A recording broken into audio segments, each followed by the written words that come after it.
നേര് directed by Jeethu Joseph.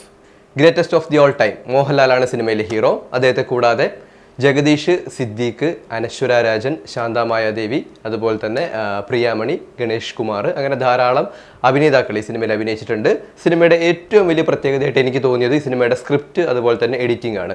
ഒന്ന് പാളിപ്പോയി കഴിഞ്ഞാൽ വലിയ ലാഗ് ഉള്ള വലിയ ബോറടിപ്പിക്കുന്ന ഒരു സിനിമയായി മാറാൻ സാധ്യതയുള്ളൊരു സിനിമയായിരുന്നു. പക്ഷേ വളരെ ബ്രില്യൻ്റ് ആയിട്ടുള്ള എഡിറ്റിങ്ങിലൂടെ, കിടിലമായിട്ടുള്ള സ്ക്രിപ്റ്റിങ്ങിലൂടെ ഈ സിനിമ വേറെ ഒരു ക്ലാസ് ലെവലുള്ള ഒരു മൂവിയാണ്. ഈ പടത്തിന്റെ പരസ്യം കണ്ട സമയത്ത് നിങ്ങൾക്ക് പ്രൊമോഷന്റെ സമയത്ത് തന്നെ പറഞ്ഞിരുന്നല്ലോ ഇതൊരു കോർട്ട് റൂം ഡ്രാമയാണെന്ന്. പക്ഷേ കോർട്ട് റൂം ഡ്രാമ എന്ന് പറയുമ്പോഴത്തേക്ക് നമ്മളെന്താണ് വളരെ ബോറടിപ്പിക്കുന്ന, കോർട്ടിൽ തന്നെ ഷൂട്ട് ചെയ്ത അല്ലെങ്കിൽ അങ്ങനെ ലാഗ് ഫീൽ ചെയ്യിപ്പിക്കുന്ന ഒരു സിനിമയൊന്നും അല്ല ഇത്. ധാരാളം ലെയറുകൾ ഇതിൻ്റെ ഇടയിൽ കയറി വരുന്നുണ്ട്. മറ്റൊന്ന്, ഈ സിനിമയിലെ ഓരോ കഥാപാത്രങ്ങൾക്കും വലിയ പ്രാധാന്യങ്ങൾ തന്നെയുണ്ട്. അങ്ങനെ വെറുതെ വന്നു പോകുന്ന കഥാപാത്രങ്ങളൊന്നും ഈ സിനിമയിലില്ല.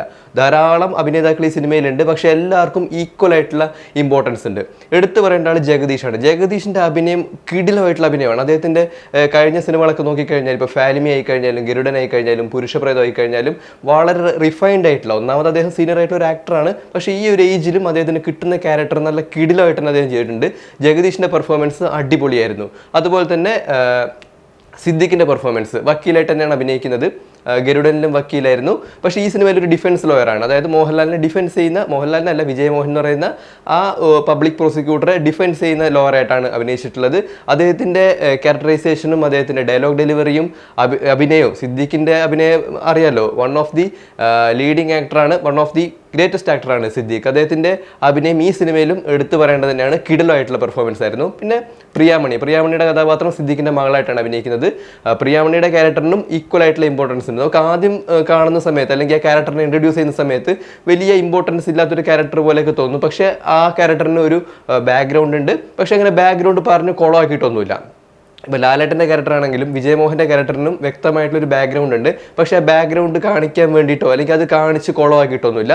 കുറച്ച് വേർഡ്സ് കൊണ്ട് തന്നെ, അല്ലെങ്കിൽ ചെറിയൊരു ഡിസ്ക്രിപ്ഷൻ കൊണ്ട് തന്നെ അദ്ദേഹം ആരായിരുന്നു എന്നുള്ള കാര്യം സിനിമയിൽ പറഞ്ഞു വെക്കുന്നുണ്ട്. ആ രീതിയിലുള്ള അവതരണങ്ങളൊക്കെ കിടിലമായിരുന്നു.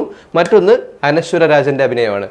അതായത് ഒന്ന് പാളിക്കഴിഞ്ഞാൽ വളരെ മെലോ ഡ്രാമ ആയി പോകാവുന്ന, അല്ലെങ്കിൽ എന്താണ്, ഒരു സെൻറ്റി ആയി പോകുന്ന ഒരു ക്യാരക്ടറിനെ കിടിലമായിട്ട്, അതായത് ഒന്ന് പാളിപ്പോകാവുന്ന ഒരു ക്യാരക്ടറിനെ വളരെ ഡീസൻ്റ് ആയിട്ട് തന്നെ പെർഫോം ചെയ്തിട്ടുണ്ട് അനശ്വര രാജൻ.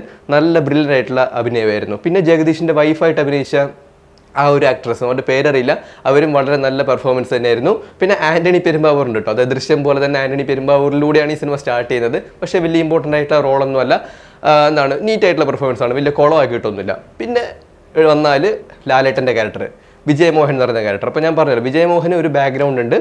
അതായത് അതിൻ്റെ പരസ്യത്തിൽ തന്നെ നിങ്ങൾ കണ്ടിട്ടുണ്ടാകും. ഞാനൊരു ട്രയൽ എടുത്തിട്ടൊക്കെ ഒരുപാട് കാലമായി, അതായത് നിലവിൽ ഫീൽഡിലില്ലാത്തൊരു ഒരു ലോയറാണ് ഇദ്ദേഹം. ഒരുപാട് നാളുകൾക്ക് ശേഷമാണ് അദ്ദേഹത്തിനെ തേടി ഇതുപോലെ ഒരു കേസ് എത്തുന്നത്. ലാലേട്ടൻ്റെ ക്യാരക്ടറൈസേഷനും അതുപോലെ തന്നെ അദ്ദേഹത്തിനെ അവതരിപ്പിച്ചിട്ടുള്ള രീതിയൊക്കെ വളരെ പുതുമ നിറഞ്ഞതായിരുന്നു. അദ്ദേഹത്തിൻ്റെ അഭിനയവും അതിഗംഭീരമായിരുന്നു. പറയണ്ടല്ലോ, ലാലേട്ടനാണ് അഭിനയിക്കുന്നത്. പക്ഷേ അദ്ദേഹത്തിൻ്റെ കഴിഞ്ഞ കുറച്ച് സിനിമകൾ വെച്ച് കമ്പയർ ചെയ്യുന്ന സമയത്ത് ഫാർ ബെറ്റർ ആയിട്ടുള്ള, വളരെ ബ്രില്യൻ്റ് ആയിട്ടുള്ള അഭിനയമായിരുന്നു അദ്ദേഹത്തിൻ്റെത്. ശരിക്കും നമുക്ക് കണ്ടിരിക്കാൻ വേണ്ടി തോന്നും.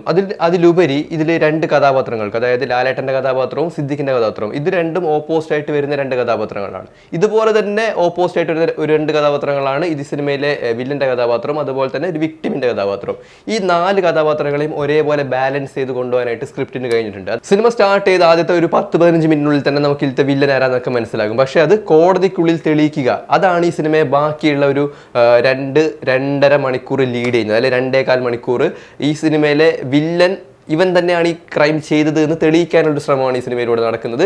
ആദ്യത്തെ ഒരു 10 മിനിറ്റിൽ തന്നെ ഈ സിനിമയിലെ കഥാപാത്രങ്ങളും സിറ്റുവേഷനൊക്കെ പ്രേക്ഷകർക്ക് വളരെയധികം റിലേറ്റ് ചെയ്യാൻ പറ്റുന്നതും അതുപോലെ തന്നെ പ്രേക്ഷകരെ ഹുക്ക് ചെയ്യാൻ വേണ്ടി പറ്റിയിട്ടുണ്ട്. നമുക്കിത് വേറെ ഏതോ ഒരു സ്ഥലത്ത് നടക്കുന്ന കഥ പോലെ ഒന്നും ഫീൽ ചെയ്യില്ല. ഈ സിനിമയിൽ തന്നെ പറയുന്നൊരു ഡയലോഗ് ഉണ്ട്, അതായത് ഉത്തർപ്രദേശിൽ മാത്രമല്ല കേരളത്തിലും ഇങ്ങനെയുള്ള കേസുകൾ കേരള പോലീസിൻ്റെ ഫയൽസിലും ഉണ്ടെന്ന് സിദ്ദിഖിൻ്റെ കഥാപാത്രം പറയുന്നുണ്ട്. അത് വളരെ റെലവൻ്റ് ആയിട്ട് എനിക്ക് ഫീൽ ചെയ്തു.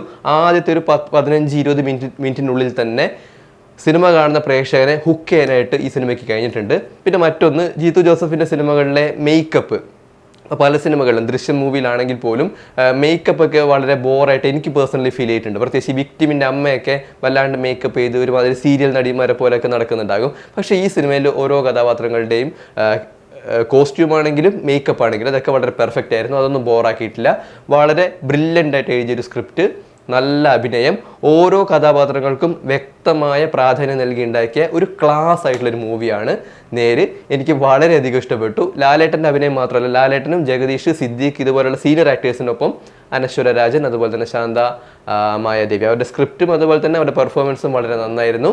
പിന്നെ ലാലേട്ടൻ്റെ ജൂനിയർ ആയിട്ടൊരു വക്കീൽ അഭിനയിച്ചിരുന്നു, അവരുടെ പേരറിയില്ല. അവരും കുഴപ്പമില്ലാത്ത രീതിയിൽ തന്നെ ചെയ്തിട്ടുണ്ട്. വളരെ മികച്ച ഒരു ക്ലാസ് മൂവിയാണ് നേര്.